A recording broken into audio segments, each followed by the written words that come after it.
ఏం కూరలరా? ఏముందిలే అన్న, చేపల పులుసు, చింతచూరు పప్పు, కోడి. హాయ్ ఫ్రెండ్స్, ఈరోజు లైవ్ పెడతామా?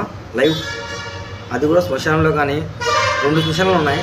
ఒక ఒంటరి విహారంలో తీసిన వీడియో ఒకటి ఉంది. నా వీడియోస్ చూడండి, మీకు అర్థమవుతుంది. నా వీడియోస్లో 3 ప్లేస్లు పెట్టాను. 3 ప్లేస్లలో ఎక్కడ పెట్టుకుంటే అక్కడ పెడతాను లైవ్ ఈరోజు రాత్రి. ఎందుకంటే ఈరోజు రాత్రి అమావాస్య ఉంటుంది కదా, ఆదివారం అమావాస్య ఉంటుంది కదా. రాత్రి 12 అయితే అమావాస్య, ఆల్మోస్ట్ ఆదివారం కదా. సో నేను లైవ్ పెట్టాలనుకుంటున్నాను. లైవ్లోకి ఎవరైనా వస్తానంటే కామెంట్ చేయండి. కనీసం ఒక 10 నెంబర్స్ వచ్చిన హ్యాపీనే. ఆ 10 నెంబర్స్ కోసమైనా నేను లైవ్ పెడతాను రాత్రి 12 తర్వాత. చూద్దాం ఎంతమంది వస్తారు.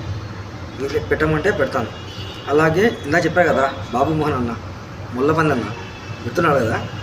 అన్న చెప్పినట్టు చికెనా చేపనా ఏమన్నా ఎత్తుకోమా విషయాలకి, ఏమన్నా వాళ్ళు ఏమైనా వచ్చి తింటారేమో చూద్దాం. వచ్చేమన్నా తింటారేమో చూద్దాం, ఆరగిస్తారేమో. ట్రై చేద్దాం ఒకసారి. చెప్పండి, మీరు వస్తారంటే లైవ్ పెడతాను నేను. 10 నెంబర్స్ అన్న సరిపోద్ది.